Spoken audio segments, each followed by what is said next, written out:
এই পাখিটাকে বাসায় নিয়ে আসার পর অবাক করা বিষয় হলো মাত্র ৪৫ দিন বয়সে এই পাখিটি উড়া শিখেছে। এই পাখিটাকে দেখলে মনে হবে খুব শান্ত একটা পাখি, কিন্তু সে অচেনা মানুষকে দেখলে এমনিতে গিয়ে আক্রমণ করে। এই ভিডিওটি দেখেন, ওই লোকটা সেখানে দাঁড়িয়ে আছে, তার ছেলেটি সেই লোকের পিছনে লুকিয়ে আছে, কারণ এর আগেও একবার তাকে আঁচড় মেরেছিল। সে উঠতেছে, ভালো কথা, দেখে না এখন কি করে।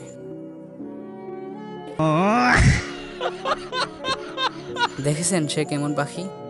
সে খুব দুষ্ট, কিন্তু আমার সামনে একদম ঠান্ডা। এগুলো পাখিকে পোষার মজাই আলাদা। মাঝে মাঝে যখন আমি কিছু ছুঁড়ে মারি, সেগুলো আবার উড়ে খামচা দিয়ে ধরে।